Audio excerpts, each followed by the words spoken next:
To Jesus for the cleansing power. Are you washed in the blood of the Lamb? Are you fully trusting in His grace this hour? Are you washed in the blood of the Lamb? Are you washed? Mandithathe lithuba ke ndizibulisele bazalwane egameni lenkosi uJesu. Ndiyazibulisela kubo bonke omkhulu, ogogo. Ndibulise ke abefundisi, abapostile, abavangeli, abashumayeli nobishop. Ndibulise egameni lenkosi uJesu.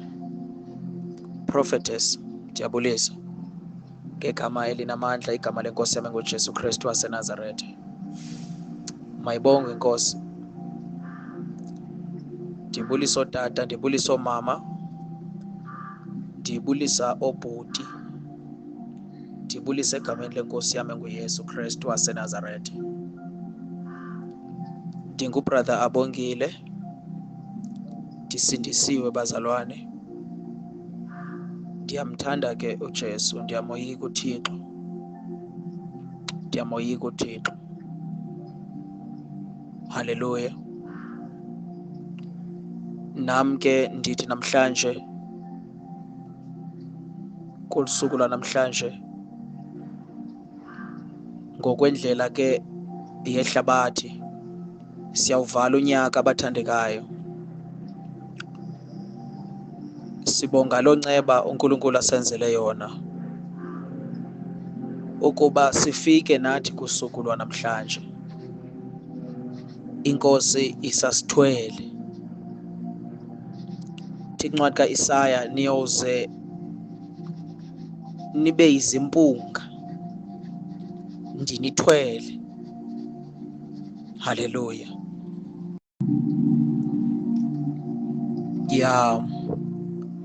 In other words, inkosi ithi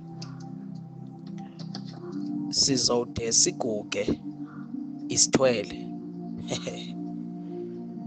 Sibulela ke into yokubana isithwele from January to December.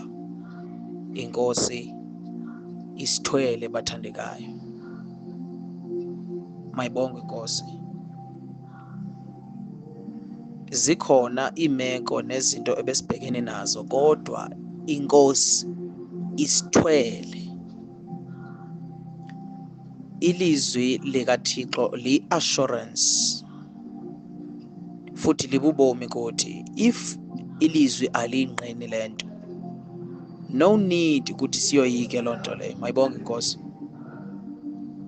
Asikho isidingo esibangela ukuthi thina abangcwele kubekho izinto esizoyikayo, ezoyikwa lihlabathi. Mayibongwe inkosi. Yiyo loo nto sisekhona, sisaphila. Ukuba besihamba ngendlela ihlabathi elihamba ngayo, mhlawumbi ngekuthethwa enye into ngathi. Haleluya. Kodwa sibonga inceba kaThixo, ubaba wethu oye wasenzela yona ngokuthi anikele ngendodana yakhe ekuphela, yiyo yokuqala neyokugqibela ayizeleyo. Wanikela ngayo ukuze mna nawe sifumane ubomi obungunaphakade. Hayi ubomi nje, kodwa obungunaphakade. Haleluya. Masiye ezweni bazalwane, ngoba bendingazuthetha ngale nto endiyithethayo, kodwa ndifuna sizame ukucacisa le ndaba nje kancane egameni likaJesu. Siye kwincwadi kaMateyu chapter 9 verse 16 and 17. Andisakhumbuli noba ndiye ndazichaza na, kodwa lo othethayo ngubrother Abongile. Lo othethayo ngubrother Abongile. Amen. ngingumzalwane ke osuka Eastern Cape, ePort Alfred, ngizalelwe khona. Inkosi yandithola khona, yandifumana inkosi, yandifumana. Ukhona umhlabelelo othi uyasondla asigcine umalusi. Undigcinile bazalwane, uyandondla. Mayibongwe inkosi. Nam ndiyenye yezimvu ezazikade zilahlekile, kodwa ndazuzeka enkosini. So inkosi ndizuzile, yanditshintsha. Okubalulekileyo kukutshintshwa, ngoba abo baye bazuzeka enkosini babonakala ngokutshintsha. Iba khona i-change ekhoyo kubo, uba khona umehluko. Haleluya. Now ke sizongena kunyaka ozayo. Angekhe ndikukhohlise mhlobo wami ndithi I prophesy izinto ezinhle ebomini bakho, kunemoto nento. No. But there's something that I want to tell you. Kulonyaka omsha masifunde ilizwi. Ithi kule ncwadi yami yesiXhosa eBhayibhile, akukho mntu uthungela ilaphu, a cloth, ilaphu elitsha phezu kwempahla endala. In other words, akekho umuntu onoze athungele impahla entsha phezu kwempahla endala. If unxibe impahla endala, anikwazi ufika mna nelaphu elitsha, a cloth, a new cloth, brand new one, ndifike ndizokuyithungela ngaphezu kwale mpahla endala oyinxibile. Haleluya. Mayibongwe inkosi. Why inkosi itsho ngalamazwi ukuthi akukho mntu uthungela ilaphu elitsha phezu kwempahla endala? Ithi kuba liza kuyitsala, liyikrazule, ize yonakale kakhulu. Ekubeni sisazi ukuthi impahla endala lesiyonakele already, once ufake ilaphu elitsha phezu kwale mpahla endala oyinxibileyo, angekhe uNkulunkulu akwazi ukufaka into entsha usanxiba impahla endala. Kudingeka ukuba ukhulule impahla endala oyinxibileyo, unxibe impahla entsha. Uma uNkulunkulu zikhona izinto ezintsha kubekele zona, kudingeka ulahle izinto ezindala, ngoba ayikho into enokulunga empilweni yomzalwane osanxiba into ezindala, osaphila impilo endala wayekade iphila. Ayikho into enokwenzeka kulowo muntu lowo. Ayikho into enokwenzeka kulowo muntu lowo. Ithi iBhayibhile izoske ikrazule, izayonakalisa. Ilizwi likaNkulunkulu lizofika kulo muntu onempahla ezindala, lifike limonakalise lo mzalwane, ngoba akafuna ukhulula impahla endala. Uzowubona izinto zilunga kwabanye abazalwane zingakulungeli wena, lisuke ilizwi likonakalise ngoba unxiba impahla ezindala. Ndizokuthi kulo nyaka omtsha bazalwane, abazalwane mabakhulule impahla endala. Haleluya. Abazalwane mabakhulule impahla endala, izinto ezindala mazidlule. iBhayibhile owamkela inkosi uba sisidalwa esintsha, kulindeleka into ezintsha kubazalwane. Ingaba nalo nyaka uzawungena usenale enga onayo mzalwane, uzawungena lo nyaka usazele ngumona ngale ndlela obowukade unomona ngayo. Nakulo unyaka ukatshintshi, kulo unyaka akukabikho tshintsho empilweni yakho. Sorry, because iBhayibhile akukho umuntu uthungela ilapha elitsha phezu kwempahla endala. Uma ufuna into ezintsha akawususa into ezindala mzalwane kuwe. Angeke uexpect into zikaNkulunkulu ezintsha empilweni yakho usanxiba impahla endala. Khulula impahla endala mzalwane, khulula impahla endala. Haleluya. Ngoba izawukrazukwela kuwe le mpahla endala oyinxibile. Kuhle xa le mpahla uyikhulula ngokwakho, kuhle xa uyitshintsha impilo yakho uthatha isigqibo ngokwakho. Haleluya. Because you know ukuthi le mpahla oyinxibile indala, le mpahla oyinxibileyo akusanxitywa le mpahla mzalwane, ikhulule le mpahla. Impahla yenzondo, impahla yamagqubu iyakhululwa mzalwane. Impahla yokuhleba, usanxiba impahla endala, usengumzalwane osahlebayo. Ufuna ungixela ubana kulo nyaka uzongena usahleba mzalwane? Ayikho nje enye into entsha uyifunayo. Ufuna izinto zikaThixo kodwa usanxiba impahla endala. Usahleba kodwa ufuna into zikaThixo. Usahamba ulala nabantu esithubeni kodwa ufuna into zikaNkulunkulu. Awufuna utshintsha mzalwane. Khulula impahla endala. uNkulunkulu agalela izinto ezintsha. Angeke uthole izinto ezintsha mzalwane. Leyo isisiprofeto futhi esihambela nelizwi likaThixo. Angeke uzithole izinto zikaNkulunkulu usanxiba impahla endala. Andibawisheli kabi abantu, but ilizwi litsho, liyachaza ilizwi ukuthi izawukrazuka. Izawukrazuka. Ngamanye amagama zizohamba kakuhle into zakho, usemdaka. Impahla ezindala zimdaka. Khulula impahla ezindala mzalwane. Ufase izinto ezintsha. uNkulunkulu ufuna ukunxibisa. Unali lapha elitsha eli-prepared for you, but uNkulunkulu qho xa ufuna ukuza kuwe azofaka izinto ezintsha. Ufika akusekho le mpahla endala oyinxibile. Awushintshi. Awushintshi. Uselisela namhlanje, uyaba emsebenzini, awutshintshi. Ungumzalwane ongatshintshiyo nje wena. Ungumzalwane ongafuna ukuxelelwa futhi.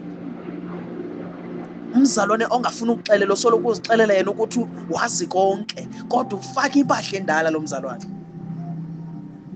Indala le mpahla oyifasile mzalwane.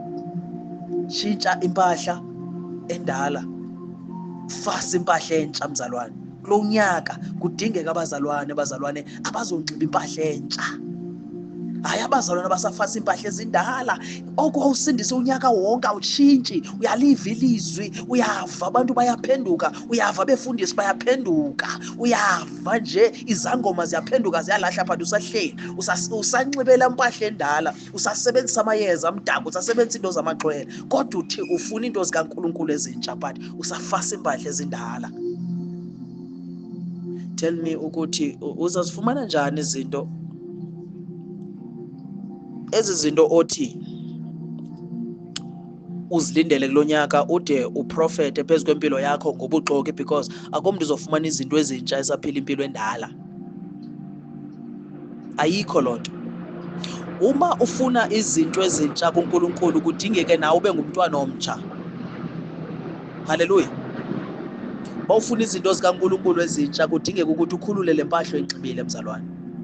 Iyamphazamisa uNkulunkulu le mpahla entsha, le mpahla endala oyinxibile, because ngamazwi asikaNkulunkulu akukho umuntu uthungela phezu kwelaphu elisha phezu kwempahla endala. Hayi bazalwane, angeke usebenzise lapha elisha usanxiba impahla endala. Maybe ungacimbele lapho sithungela ngalo, liyakunceda, but uzobona ekugqibeleni lizawukrazuka. Lizawukrazuka, angeke ilaste loo nto leyo. Angeke ilaste mzalwane. You need to repent. Kudingeka abantu abazongena kulo unyaka abashintshe impahla zabo ezindala, abanxibe impahla ezintsha. Asizikhulula impahla ezindala bathandekayo. Asizikhulula impahla ezindala sithi singabazalwane kodwa sibhizi siyasela utywala, siyanxila, siyatshaya. Singabazalwane siyazibhala i-tattoos, imizimba yethu imdaka, kodwa sithi sifuna into ezintsha zikaNkulunkulu. Hallelujah. And siyazi expose and sifuna abantu ukuthi bazibone bazalwane. Asindithi sasingazi ngesasikhathi sasizibhala imizimba yethu, but now sindisiwe ngoku. If uyabona ukuthi le tattoo ayisuki kuwe or isendaweni sensitive engasoze isuke kuyo, why ungayigqumi nje uyifihle le tattoo? Why usabonisa abantu, usafuna abantu bayibone le tattoo emzimbeni wakho? Why ungakhulula impahla endala mzalwane? Hallelujah. Ithi iBhayibhile yami kuba leza kuyitsala ilapha elitsha liyayitsala impahla endala. Alifiksi bazalwane, lilungisi, but liyayitsala, liyayimosha, ngamanye amagama iyamoshakala. Ithi ize yonakale kakhulu. Nje base yonakele nje le mpahla izawukonakala kakhulu. Uma ungumzalwane ozixele ukuthi wena ufuna utshintsha impahla endala, uzawuba ngumzalwane onakeleyo, uzoba ngumzalwane uma le mpahla yonakele kakhulu angeke iphinde ilungiseke. Kudingeka ukuthi uyikhulule mzalwane, ikhulule, ikhumule impahla endala esemzimbeni wakho nesengqondweni yakho. Khulula everything. Sifuna into ezintsha kulo nyaka bazalwane. Masibe ngabazalwane abatsha abafuna into ezintsha zaphezulu, not into zalo mhlaba. Hallelujah. Verse 17. Kungekho namuntu ugalela iwayini entsha kwibhotile zofele ezindala. Hallelujah. Lena yinto engohlukanga bazalwane. Angeke ugalele iwayini entsha, iwayini emnandi phezu kwebhotile ezindala. Usaphethe ibhotile ezindala but usa-expecte ukuthola iwayini entsha. Ayihambi kanjalo. Angeke uyithole iwayini emnandi usaphethe ibhotile zofele ezindala. Lahla ibhotile ezindala. Zilahla ibhotile ezindala ngoba ibhotile ezindala zisenewayini kuzo endala ngaphakathi. So awukwazi ukugalela iwayini entsha phezu kwewayini endala. Kungekho namuntu, ithi iBhayibhile, ugalela iwayini entsha kwibhotile zofele ezindala. Ithi ukuba uyayenza loo nto, ezo bhotile ziyagqabhuka and ezibhotile uma zigqabhuka ziyaspreda, zisulela abantu ngale wayini endala lapha kuwe. Usulela abantu ngalento oyiyo mzalwane. Hallelujah. Lahla bazalwane izinto ezindala kulo nyaka, singene nento ezintsha. Ungangeni usengila muntu wawunguye before. Hallelujah. Zonakala, ichitheke nalo wayini. Ithi iBhayibhile kuchitheke nalo wayini bikade ngaphakathi. Lo pisana yewayini bikade ikhona ngaphakathi izawuchitheka kulo unyaka. Kudingeka ukuthi ulahle ibhotile endala. Sifuna ibhotile ezintsha sogala kuze iwayini entsha. Hallelujah, glory to Jesus Christ. Abantu abazomzwa kakuhle uNkulunkulu uma ethetha nabo or ekhuluma nabo kulo unyaka. Kudingeka abantu abazosebenzisa ibhotile ezintsha, hayi ibhotile ezindala, because ibhotile ezindala zinewayini endala. So if udibanisa iwayini entsha newayini endala, le wayini entsha izawugqabhuza le bhotile, ichitheke, yonakale futhi. Zonakala, zichitheke lo wayini, kodwa abantu bayigalela kwibhotile zofele ezintsha iwayini, zitsho zingonakali zombini. If ibhotile intsha then ugalela iwayini entsha, then ezo bhotile ziyahlala zingonakali zombini, zihlale zinjalo, zihlale ziright bazalwane. Masusa iwayini endala, even nangesinxibo esidala masuke bazalwane. If usanxibe ngendlela yehlabathi, kudingeka kulo nyaka kube ngumzalwane otshintshayo. Kudala usiva kuthiwa khulula izinto zehlabathi, khulula i-high heels mzalwane, ususa i-lipstick emzimbeni wakho. Zizinto ezindala ezo. Uma ufuna izinto ezintsha zikaNkulunkulu, khulula i-fiber, khulula i-weave ne-wig kuwe mzalwane. Susa ngoba izinto sesebhotileni endala, zizinto zebhotile endala eso. Kudingeka abazalwane baziba nebhotile entsha. Zizinto zebhotile endala as that is why qho xa kugalelwa izinto suke zigqabhuke izinto konakala izinto, even emshadweni wakho konakala izinto, ekhayeni lakho konakala izinto, everywhere wena ohamba khona kuyonakala ngoba usaphethe iwayini endala. Lahla lo bhotile leyo. Uma ufuna izinto zakho zinonakala, lahla uphile ngale ndlela uNkulunkulu afuna ukuthi uphile ngayo. Lo nyaka esizawungena bazalwane, ufuna abazalwane bazolahla izinto ezindala. Angeke ukwazi ukugalela into entsha phezu kwento endala. Lahla into endala, ngena kulo nyaka omsha nezinto ezintsha. Uzawukwazi ugcina unyaka ozayo, uzokwazi uphila kakuhle lo nyaka ozayo kamnandi empilweni yakho, ungenanto osoleka ngayo uNkulunkulu. Khulula mzalwane izinto zikaSathane emzimbeni wakho. Izinto ezindala okade uzinxiba before zikhulule. Khulula iminiskirts, ukhulule iziketi ezinezilitsi eziveza amathanga ngaphandle, khulula ezo zinto. uNkulunkulu ufuna ugalela iwayini endala, akakwazi ukugalela because le bhotile yakho yofela indala inezinto ezi-expose umzimba wakho, uveza i-cleavage ngaphandle. Khulula loo nto mzalwane, khulula ezo zinto ezo, khulula i-tight dress, khulula ezo zinto mzalwane, khulula ezo zinto. Abazalwane baphotha inwele mabahlukane nozo zinto. Abazalwane bathwale enhloko, abantu abangomama nosisi nditsho nabantwana bathwale uma bethandaza, bahloniphe ingelosi, basuse iwayini endala, balahle nebhotile ezindala. Sidinga ugale ukuthi bazalwane, uNkulunkulu ufuna ugalela iwayini entsha. uNkulunkulu ufuna ugalela iwayini entsha kulo nyaka. Akakwazi ugalela usenjalo ungekashintshi, akakwazi ugalela ungekashintshi. Udingeka ushintshe kuqala mzalwane, bengumzalwane onoxolo enhlizweni yakhe.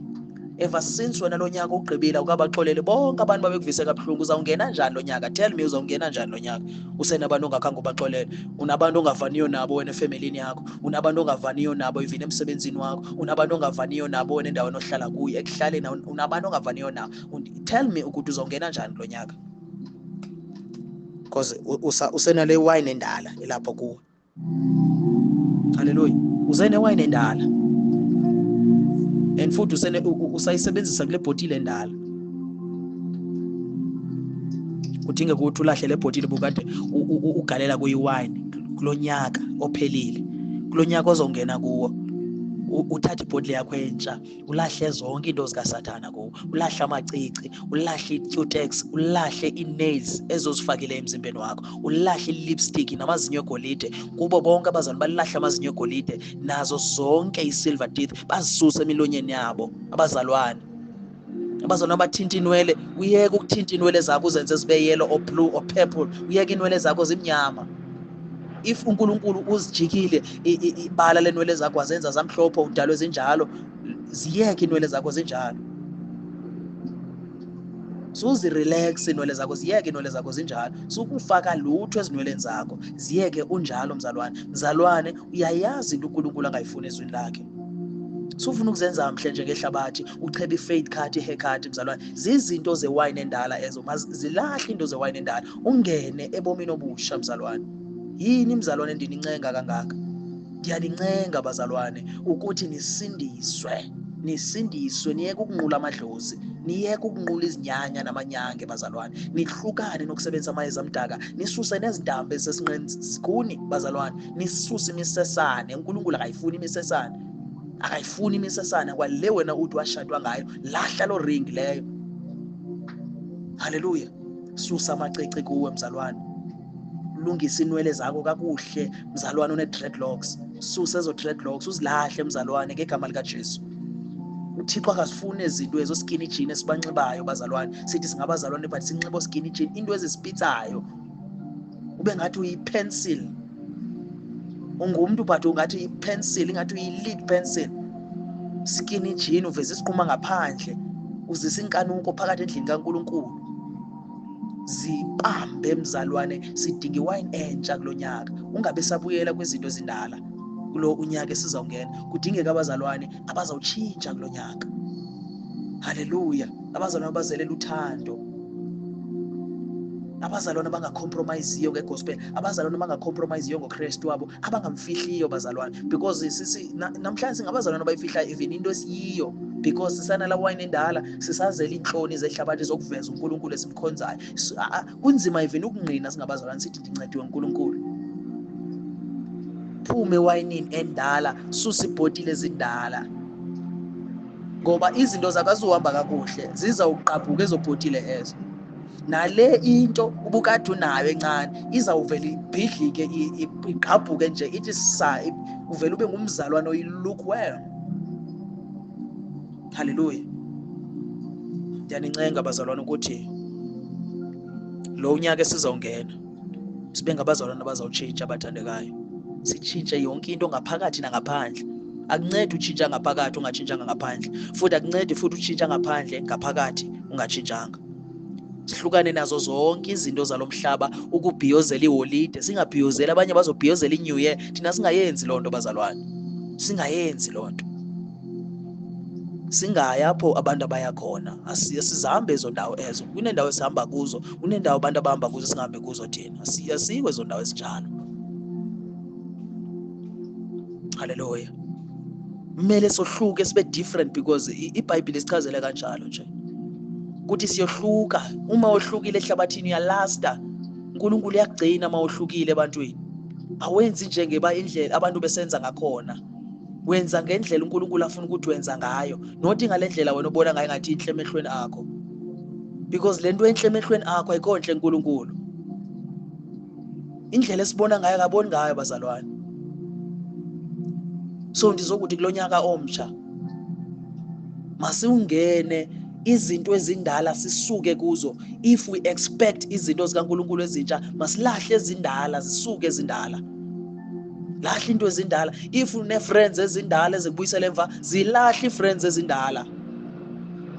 Suke ebantwini obukade uhamba nabo. Abo bantu abo basuke empilweni yakho. Hallelujah. Ubuya yazi ukuthi abantu ababangela isalvation yakho ibe difficult kakhulu, then kumele usidistance kuba abantu abo. Suhamba nabantu abazokuphikisana nawe kule ndlela. Suhamba nabantu abangayiphiliyo le ndlela wena oyihambayo. Zidistance ebantwini abanjalo.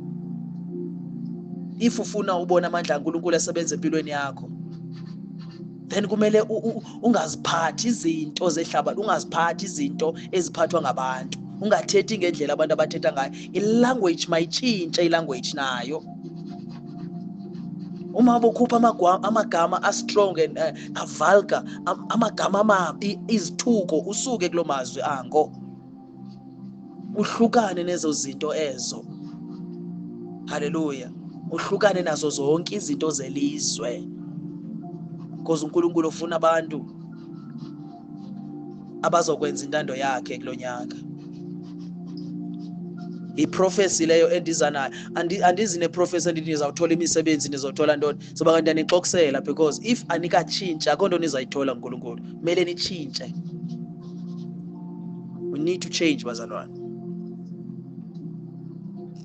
Kumele sitshintshe. So yiyo nje into bendize nayo namhlanje leyo. Ayonto inkulu kakhulu ukuthi masilahla umuntu omdala, masiwulahle. I-behavior endala masilahle. Wena ufuna ukuchazela, ufuna ukuxelelwa, ilahle lonto le, because angeke ukwazi ukuphila kule ndlela uhamba wedwa. Uyabadinga abantu abazokucebisa kule ndlela. If wena uthi ufuna ukucebiswa kule ndlela, then uzohamba ubetheke, uzawuqhubeka uzawuphinda udinga aba bantu obalahlayo abakunikeza ivangeli eliqinile, because nibalekele kuzo zonke izinkonzo zixokayo zigcwele amaxoki zilahlekisa abantu, zisebenza zonke into zikaSathana ngaphakathi endlini kaThixo. Why nisenza lona? It is because anifuni ukumamela inyaniso. Nibaleke inyaniso nahamba naye kwezi ndawo ezizawuvisa nina kamnandi. Umuntu bawenza konke nje onwabile up because akafuni ukulahla umuntu omdala. Uyalahla umuntu omdala bazalwane. Uyalahla umuntu omdala, uyalahlwa. Akashiywa, uyalahlwa. Lahla umuntu omdala, then uNkulunkulu uza kunceda kakhulu. I-prophecy yami ilapho namhlanje ithi abantu abafuna izinto ezinhle zikaThixo. Izinto zikaThixo, not izinto zalomhlaba, because uSathane uyakwazi ukusupply ngento zalomhlaba. Xhomekeke kwindlela ophila ngayo. If uphila ngendlela ehlabathi, uSathane uzokunika izinto zalomhlaba. But if uphila ngale ndlela uNkulunkulu afuna ukuthi uphile ngayo, then uNkulunkulu uza kunikeza izinto zaphezulu. Hallelujah. Ndiyaxolisa nje kule ndawo lena kuhamba i-planes kakhulu kule ndawo le, but benisithi into yoba if ufocuse kakhulu kwizinto zalomhlaba, then uSathane uza kunikeza izinto zalomhlaba. uSathane ukunikeza izinto ezibonakalayo, nawe uzibona ingathi zinhle but zizawutshabalala, futhi nawe uzawutshabalala ekugqibeleni. Kodwa if ufuna izinto zikaNkulunkulu, ufocus kuNkulunkulu, uNkulunkulu akunikeza izinto ezingezakho ezingazokwenza stress futhi, because zisuka kuye and ziyalasta ezakhe, futhi nawe uzawulasta. Kodwa ezikaSathane uza kunikeza uSathana azizulasta, futhi nawe ngekho last, because uyifumene ngendlela erongo le nto. So benzise lo encouragement namhlanje. Ayibonge Nkosi. Benzise lo encouragement namhlanje. Lahla umuntu omdala, lahla umuntu omdala, uyalahlwa umuntu omdala. Uyalahlwa umuntu omdala bazalwane. Silahleni ibhotile endala, uNkulunkulu ufuna ukugalela iwayini entsha. Silahleni impahla ezindala, uNkulunkulu ufuna ukusithungela impahla ezintsha. Nkosi yoxolo mayibe nathi. Amen.